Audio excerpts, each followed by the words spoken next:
Kembali lagi bersama saya Fatra dan juga Mbak Lulu di persembahan untuk Bunda, Bunda Cerdas Keluarga Bahagia. Nah, kita masih membahas soal terapi warna untuk kecantikan dan estetika. Nah, menarik banget di segmen-segmen sebelumnya kita membahas soal bunga, nih manfaat bunga. Ya, jadi bunga itu tidak hanya untuk keindahan dekorasi ataupun juga untuk ya kecantikan ini ya perbendaan begitu ya Mbak ya. Tapi juga ternyata bisa buat kecantikan seseorang ya Mbak. Mungkin bisa dijelaskan lebih dalam lagi soal itu Mbak. Nah, tadi seperti yang sudah kita bahas ya Patra, ternyata bunga ini memiliki energi dan getaran yang bisa kita manfaatkan.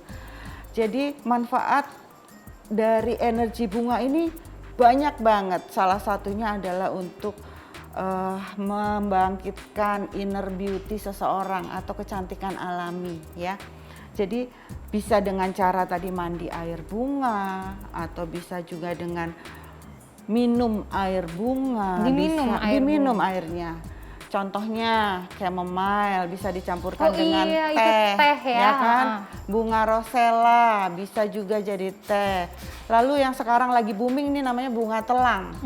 Bunga telang itu warnanya biru yang biasanya dulu zaman zaman saya masih kecil itu buat mencuci mata. Mencuci mata. Jadi kalau bayi baru lahir tuh ditetesin bunga telang biar matanya tuh sehat. Oh gitu. Bunga telang ini juga ternyata bisa mengeluarkan kotoran-kotoran mata. Dengan cara kayak kita rendam mata kita dengan rendaman air bunga telang. Nah, lalu ada juga bunga lavender, itu juga bisa diminum loh. Oh iya? Teh ada biasanya untuk ini ya, perawatan tubuh untuk ya? Lotion anti nyamuk ya. Tapi ternyata bunga lavender juga bisa diminum. Ada teh lavender, pernah dengar kan? Belum pernah nyobain sih. Cobain deh Patra. Itu bisa membuat kita merasa rileks dan deep sleep. Jadi kalau chamomile itu untuk calming, misalnya kita lagi kondisi emosi atau kita kondisinya lelah banget, kita bisa minum teh chamomile untuk calming. Tapi memang lavender itu aromanya memang menenangkan ya? Itu sebenarnya dari aroma atau dari warna? Nah, kalau untuk diminum itu yang kita akses adalah aroma dan warna, karena warnanya juga memiliki getaran. Nah, kalau mandi kita nggak butuh aroma, bunga apa aja bisa, yang penting ada warnanya gitu ya. Lalu bisa juga dimakan, sekarang banyak bunga-bunga yang kelopaknya memang untuk dimakan. Oh iya, itu bunga telang itu suka ada di cake juga ya sekarang ya? Iya, termasuk kelopak mawar ya, terus melati itu bisa dikonsumsi. Teh melati sih udah dari zaman dulu ya kita ya. Chamomile paling. Iya.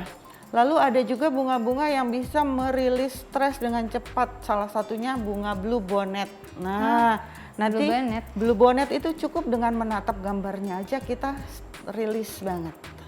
Bentuknya seperti apa itu ya bunga bonnet ya? Blue bonnet namanya. Nanti bisalah kamu cari ya. Itu tempel aja di ruang kerja atau di monitor laptop gitu untuk releasing stress. Itu bisa di tropis bisa ditanam juga nggak? Kayaknya nggak bisa deh. Nggak bisa. Itu jadi makanya kita lihat aja udah bisa. Kita lihat aja udah releasing stress karena warnanya itu tadi, warnanya itu biru. Nah jadi bunga itu selain untuk mandi, bisa juga untuk semprot-semprot wajah. Kalau zaman dulu ada air mawar itu benar-benar dari rendaman mawar. Kita juga sekarang bisa bikin. Bisa juga dengan aura soma tadi ya, disimpan di VCO gitu, terus nanti untuk massage. Jadi banyak sekali manfaat bunga. Oke, ini kalau misalnya Bunda yang bekerja khususnya ya, itu merasa kelelahan. Nah itu kan psikologis itu juga bisa mengurangi kecantikan. Betul. Nah itu jadi harus bagaimana gitu. Dan jangan lupa Patra, ternyata bunga-bunga ini juga bagus untuk ngerendam kaki. Jadi kalau misalnya pegel-pegel. Iya, jadi bagi wanita karir ya kan kita pakai hak tinggi selama berjam-jam. Nah, saraf-saraf di kaki itu biasanya banyak yang nggak beres gitu. Jadi sehingga ketika kita pulang kerja rendam dengan air bunga itu rasanya enteng banget. Nggak perlu air hangat kok, cukup dengan air dingin biasa. Jadi kalau bunga ketemu air panas nanti ada efeknya nggak? Iya, nanti justru getarannya itu nggak bisa kita rasakan kalau dengan Layu air nanti hangat. dia. Iya. Jadi lebih baik itu dengan air biasa. Air biasa, air Air dingin dingin. gimana? Oh, air dingin ya Iya. justru. Perlu ditambahin es nggak itu Oh, Mbak nggak Lulu? usah. Oke. Air biasa aja. Tapi bunga apa aja ya? Ternyata Bunga apa aja. itu diambilnya dari spektrum warnanya itu Iya, ya? spektrum warna yang memiliki getaran. Jadi kita manfaatkan getaran dari bunga. Oke. Nah, kalau misalnya kemudian warna, apakah ada hubungannya dengan keharmonisan keluarga juga, Mbak? Terapi warna ini? Terapi warna hubungannya dengan keharmonisan keluarga pastinya ada. Dengan kita rajin melakukan terapi warna, memanfaatkan bunga-bunga yang ada di sekitar rumah kita, maka kita akan lebih tahan menghadapi kondisi yang sekarang ini. Jadi tidak mudah stres, kita lebih rileks, kita lebih happy. Ketika seorang ibu di rumah itu bahagia, maka anak-anaknya juga akan tumbuh dengan baik. Ketika seorang ibu itu menjadi stres dan emosional, maka dia akan destruktif kepada anak-anaknya, sehingga tumbuh kembang anak juga akan terganggu. Nah, kalau misalnya Bunda tidak bisa nih, nggak bakat untuk merawat bunga begitu kan, menanam bunga. Jadi caranya bagaimana tuh?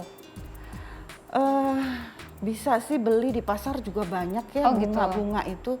Biasanya bunga mawar pasti ada, melati, kenanga itu pasti ada. Biasanya kalau mau lebaran tuh kan banyak orang-orang yang mau ziarah makam. Nah, itu pasti ada yang jual bunga. Dan sekarang juga banyak kok di pasar-pasar di pinggir jalan gitu yang jual bunga. Oke. Tapi untuk menghemat pengeluaran dan tidak membuat kita harus berdesak-desakan di pasar, tanam sendiri aja deh, nggak lama kok numbuh bunganya. Iya ya. Iya, karena negara kita itu negara yang sangat subur. Kan tongkat, kayu, batu jadi tanaman, ya kan?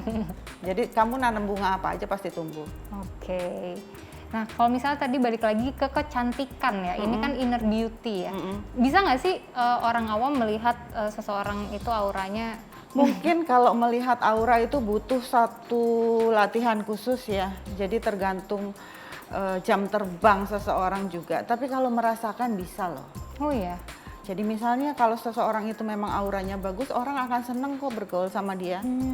Dia akan mendapatkan perlakuan yang baik di mana aja. Dan kalau memang auranya nggak bagus, orang juga males deket-deket, kayak gitu aja indikasinya. Oh gitu. Bukan berarti kita melihat di orang itu ada warna apa gitu. Kalau Nggak untuk sih, gimana tuh untuk melihat? melihat warna butuh keterampilan khusus dan kamu butuh belajar khusus gitu loh. Tapi kalau untuk merasakan, semua orang bisa. Jadi aura itu juga bisa dirasakan. Jadi orang-orang yang auranya positif itu akan memiliki lingkungan dan pergaulan yang teman-temannya positif semua. Itu yang dirasakan. Jadi kalau memang inner beauty-nya keluar, auranya positif, maka hidupnya juga gampang. Dia dapat teman-teman juga baik-baik. Oke, untuk membangun inner beauty itu bisa dengan terapi warna ya Bunda. Jadi tadi sudah dijelaskan oleh Mbak Lulu, itu terapi warna bisa dengan bunga. Nah itu macam-macam tadi ya, bunga itu bisa mandi bunga, bisa diminum bunganya, bisa dimakan. Betul. Dan bisa hanya diletakkan saja, dilihat saja itu juga bisa memberikan terapi kepada seseorang. Wah, Jadi, luar biasa. Banyak ibu-ibu yang sekarang hobi merangkai bunga, itu tuh hobi yang positif sekali karena selain bunganya dipandang ya, getarannya juga bisa kita terima dengan baik dan bunga itu juga jadi releasing stres buat ibu-ibu yang sekarang lebih banyak waktunya di rumah. Selain suasana rumah jadi nyaman, lebih indah dan penghuni rumah juga pasti lebih bahagia. Betah ya. Betah pokoknya. Luar biasa, terima kasih loh Mbak Lulu udah mau Sama-sama. share ya untuk kecantikan dengan terapi warna ini. Sayangnya sampai di sini jumpa kita di persembahan untuk Bunda kali ini. Selalu saksikan persembahan untuk Bunda di episode yang akan datang hanya di Mata Milenial Indonesia TV, Matanya Indonesia.